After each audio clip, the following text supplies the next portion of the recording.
Editing your guitar parts is a great way to make your recordings and your songs sound way more professional.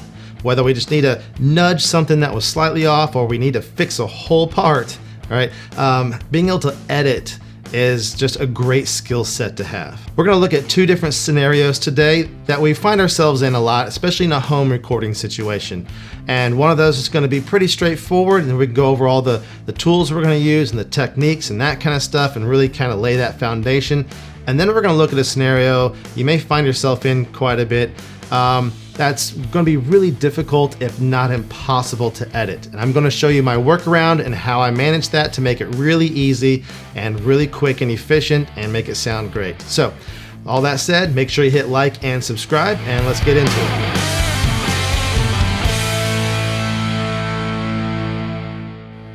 All right, so the first situation we're going to find ourselves a lot in, especially in a home studio, is when we're recording guitars with an amp sim. They're very popular, allows for lots of tone options, all that kind of stuff. I love using my real amp as well, but I use amp sims a lot. And the great thing about amp sim is it's going to really kind of make this editing thing pretty easy. So let's take a look right here. In my computer, I got pulled up the ML800 from ML Sound Labs. Obviously gonna be a JCM 800 Marshall kind of thing going on. I didn't worry about dialing in the perfect tone, and I just kind of played a simple, messy part so we have something to work with.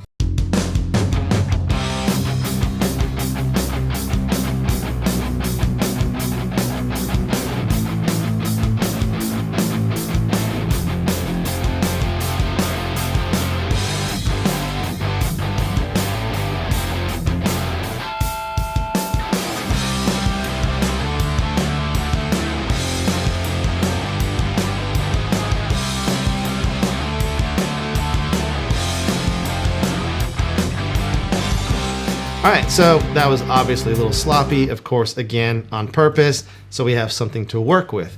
If we dive into our software here, you can see that I am using Studio One. This will apply to a lot of recording software. You may just have the tools are called something different or just a little bit different way of doing it, but the principles are going to generally apply. I like Studio One because it makes this really easy. It's one of the selling points for me. If you haven't checked out Studio One, I would suggest giving it a shot. All right, non-affiliated sales pitch done. So you can see we have our guitar track right here. This is what I recorded. And if we turn off the amp sim on our track right here and we play it back, let me solo this up, this is what we hear.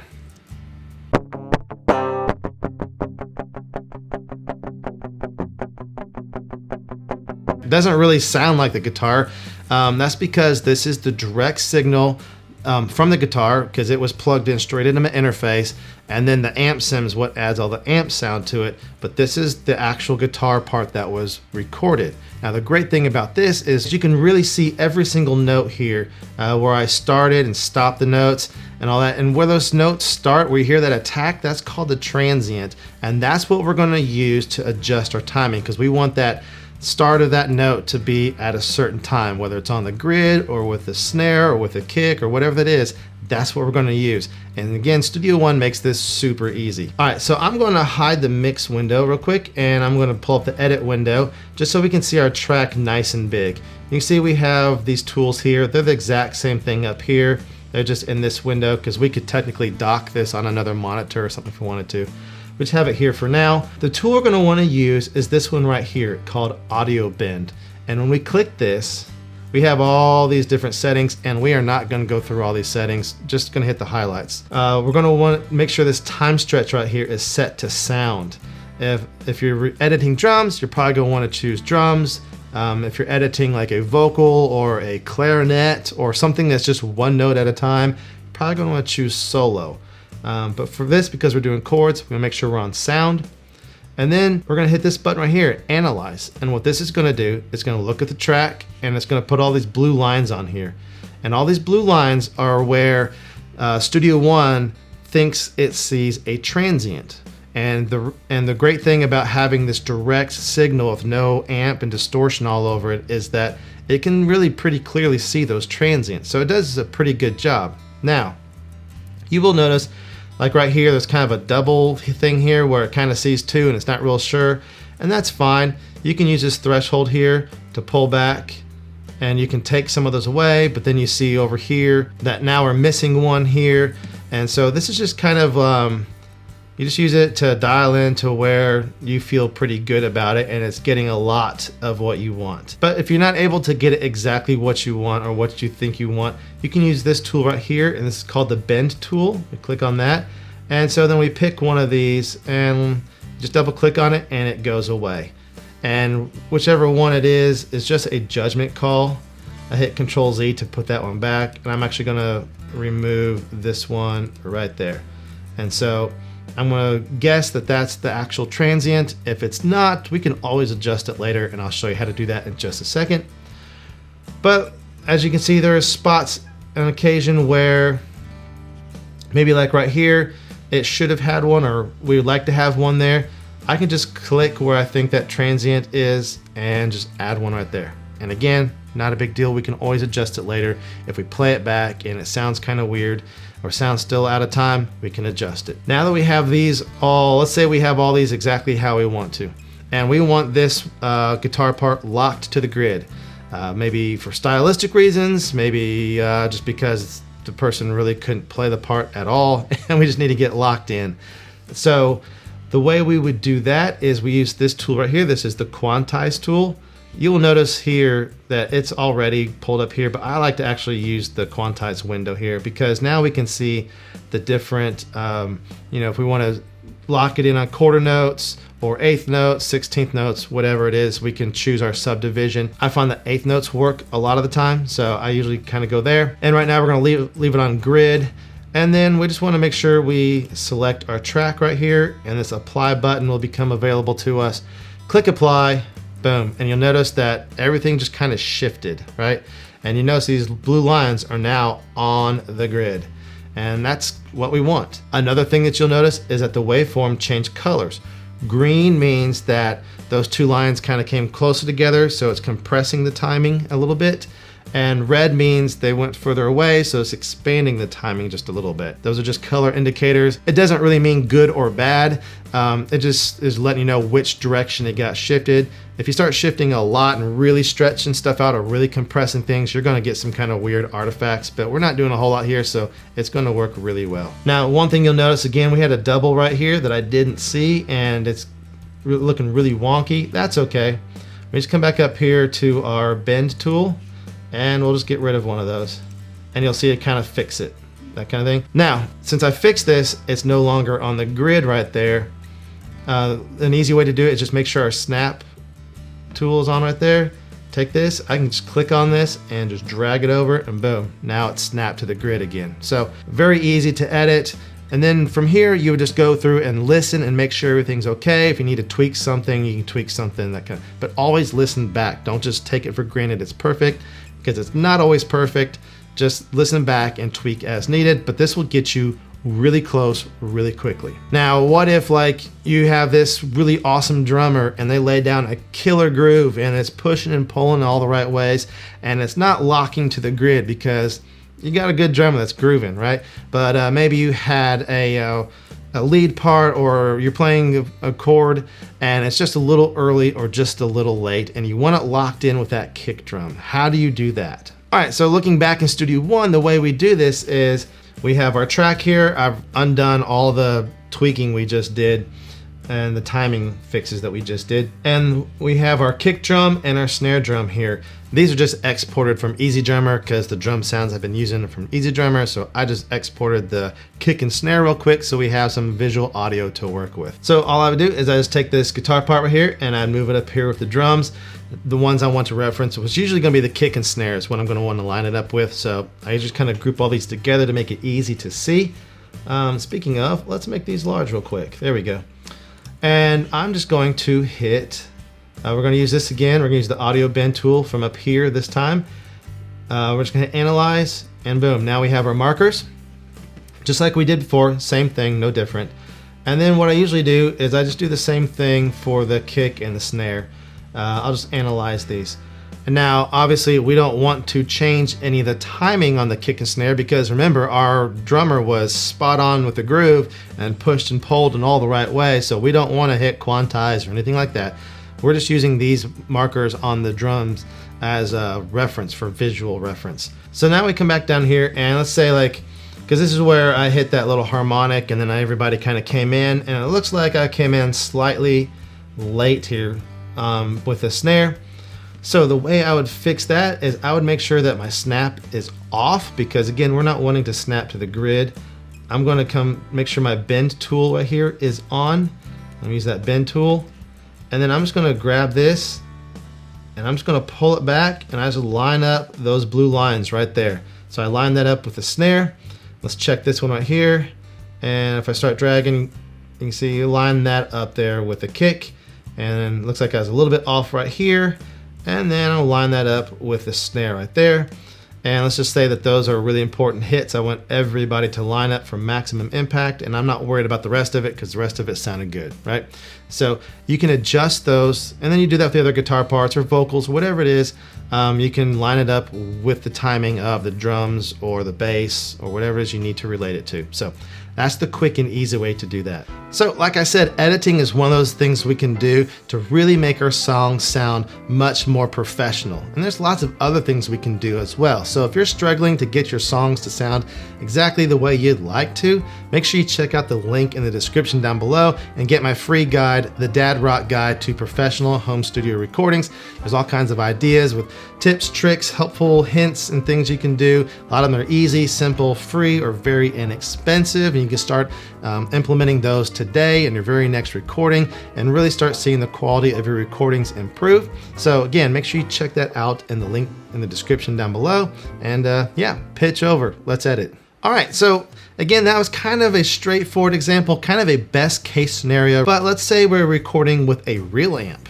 Not an amp sim, but a real amp, like this Mesa Rectiverb that I have back here. I record with this thing all the time because I love the way it sounds, but editing can sometimes be problematic. If I'm doing low gain stuff or clean or even some mid gain stuff, it's not really a big deal. Works kind of just like the amp sim as well. It's pretty easy to see where those notes and stuff are. But if we're doing something a little higher gain, it becomes more problematic. So I double tracked this guitar part, played the exact same thing just with the amp, panned them left and right, and let's take a look and see what we have. So here's my Mesa track right here I just did, and as you can see, you can kind of tell where things are, especially here with this palm mutes. It's not as clear as our amp sim version up here, right? But you can kind of see it, and as we move along, it gets a little harder to see. As we kind of get in these full chords here, it gets really hard to see. And then we hit this harmonic thing right here, and it's kind of hard to tell what happens after that. And we're in this chorus, and you know, it's kind of not really quite a bar of sound, but it's almost, that waveform is getting pretty solid right there. So it's really hard to tell what's going on. Now, if we use our audio bend tool here to analyze this like we did before, and we click on this and we hit analyze, you can see that it's not finding a whole lot. There's obviously more transients here, notes and stuff. It's not finding a whole lot. And so if we can use this threshold and we can increase that, and it's finding some more stuff. But I'll be honest, I don't know if that's right or not. I don't have any visual indication. It's kind of just finding some stuff. I'm sure some of it's right, but I don't have any good way of knowing. So if I were to use this to edit, I'd be doing a lot of guessing, some trial and error, listening back a lot just to verify and all that kind of stuff. And I wouldn't really know for sure. So let's remove all of those markers there. So there's kind of a trick that I use to make this really simple and easy, basically as easy as the amp sim version was. And that's when I'm recording with my real amp, I use a DI box. And so what I do is I just plug my guitar into the DI box, and then I come 1/4 inch out of that into my pedal board or my amp, whatever, just like I would normally with my guitar. But then on the output with the XLR, I come out of the DI box and I plug that XLR into the input of my audio interface. And then when I record, I got 2 tracks, one with the amp, one with the DI, and I record them at the same time. That way they're all lined up, and I can use that DI track as a reference. So let's take a look what that looks like. So all I've done is I've just scrolled down here to reveal this DI track that I have. Again, I recorded this at the same time as the Mesa amp, and you can see it looks a whole lot like our amp sim that we have up here. And if I solo this up and we listen to it, you can hear it's a DI. Again, that's just the guitar coming straight into the audio interface before any amp or anything like that. So it's essentially the same thing as what we had before with the amp sim. Now, of course, we could come here and hit analyze on our DI track just like before, and we could do all the normal things we do. And let's say we need to start moving some stuff around. And we can, let's turn the snap off here just because we want to move some stuff around. And that's all well and fine and great, but we don't want to edit this really. This is just a reference for us. What we really want to edit is this up here, because this is the actual amp sound we want. So let's undo those. And so here's the good kind of trick that goes along with this. In our editing, what we want to do is we want to select our DI track, we want to select our amp track, and then you can hit Command G or Control G on Windows, or you can just right click in here and come up here to group selected tracks, and we're going to group these together. It kind of generates a name for you. It's guessing Mesa. I usually just hit GRP at the end for group just so I kind of know. And then now whatever you do to one happens to the other. So if I mute these, they both mute. If I solo, they both solo. All that kind of stuff. Now if I grab my audio bend tool here and I start editing this one, watch this. It moves those waveforms right with it. So I can edit the amp with the DI track. It's like magic. It's super cool, super handy. Love doing that. It's just kind of fun. So you can use this in exactly the same way as we did before. We can drag, actually just drag both of these up here. Say, you know, we want to lock it in with our super groovy drummer that was pushing and pulling in all the right ways. And so we just come up here, again, drag them close to here, and we just hit analyze on these. Boom. So we have our markers to reference right there, and come down here, make sure this track is selected, and then we can just start lining stuff up with a kick drum, make sure our stuff is lined up with the snare drum when needed, and we're editing that actual audio as well. So super handy right there. Great way to fix any lead parts or anything like that. Palm mute, all that kind of stuff. It's really handy. All right, so what if we want to quantize this to the grid for whatever reason, just like we did with the amp sim earlier? This is where it gets a little bit tricky, not impossible. There's just some gotchas and kind of you have to do it in the right order, but it's not that difficult. All right, so we are back into our session here, and this is just as if we had finished recording this guitar part here. I got my DI track here, and I got my actual audio from the amp right there. So what we're going to want to do is make sure we do this in a specific order, because there's kind of a gotcha, and I'll show you that and how to fix that. But if you just follow these steps, it's not hard, just a little thing to look out for, and you should be good to go. So the very first thing we're going to want to do is select our DI track, and you can see it's selected because it has this blue line around it, and that is what we want. And then we're going to come up here to the audio bend tool, just like we've done before. This is all the same. We're going to have it analyze, all that kind of stuff, and then you come up here, use the bend marker tool, or you can hit number 7 on your keyboard, and we can just clean this up. Make sure snap is turned off, and we can just clean these up, remove, add as needed, and all that good stuff. Now I'm not going to go through here and fix all these because we're not worried about it right now for this demonstration. Let's pretend we have all those exactly how we want them. Now the next thing we want to do, I'm going to hit 1 so I can get my select tool back. We want to make sure, again, that this is highlighted and selected. This is very important. Now, once this is highlighted and selected, we come over here, we click here. So now we have both these channels selected, but notice this audio is not selected, just the channel that it's in. You can right click or hit Control G or Command G to group these selected tracks. And then we're gonna do GRP just like normal, just because. And now, again, make sure that this DI track is the only one selected. and then we come up to our quantize, and you get your settings and you hit apply, and you notice that this waveform shifted exactly with the bend markers down here, and so now these two are both stuck together, they're timed the same and all that kind of stuff, and you should be good to go from there on out. If you need to do any further adjusting, of course, you can come down here and just grab just like we have before and all that kind of stuff. All right, now let me show you the gotcha and how to fix it in case it happens to you. So we're back to the beginning again, and we're real quick. Just like before, we're gonna select this audio right here. We are gonna do audio bend, we're gonna analyze, we do all of our cleanup, blah, blah, blah, all that same stuff, right? All right, so now we have all those bend markers where we want them. Now we're gonna make sure again that this audio is selected right here and is highlighted.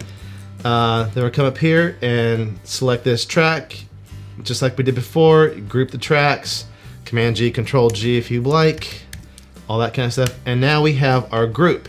Now the issue that can arise sometimes is if you come up here and say, oh, I want to check out this bass track, you know, or the snare drum or whatever it is, or you just click off here into the just edit window, whatever it is. Now you notice that this audio is no longer selected. If we select it, because that's what we want to do, because we're going to quantize it, you see it does get selected, but because these two are in a group, this audio also gets selected. And if you're not watching and you happen to hit quantize while you're doing that, you can see it quantized both of them, but it does it independently. Like this one's here, that's there, and that's because Studio One is seeing those transients differently on the DI, which it analyzes the DI for the quantize, and then it's analyzing the audio separately for that one, so it sees them a little bit differently, so they're not going to line up and adjust the same way. So that's obviously a problem. The way to fix this is you would just Control Z, Command Z, whatever, to undo that. And these are still in a group, and now they're not quantized. So the easy fix is to come up here to this track list right here, and you see this little thing right here, show groups. That shows groups. There's our Mesa group showing right there, and you click that little white button there, and that kind of just temporarily ungroups them. And so now you want to come down here to our edit window, select this audio again, then you will come back up here and turn your group back on, and notice that still the DI is the only one selected. And now we can hit quantize, and they shift together in the same way and all that good stuff, and you're good to go. All right, so I know that was a lot to go over. There's a whole lot more we could go into, but I try to kind of just hit the highlights. This takes a little playing around with, a little finding how your workflow, finding out how you like to do things. So if you have any questions, comments, maybe some helpful tips for some other people that you found, leave those in the comments section down below. I'm happy to answer questions and happy to learn some new things as well. You're probably seeing some more videos showing up right here. Make sure you check those out. Check out my Instagram, and thanks so much for watching, and we'll see you next time.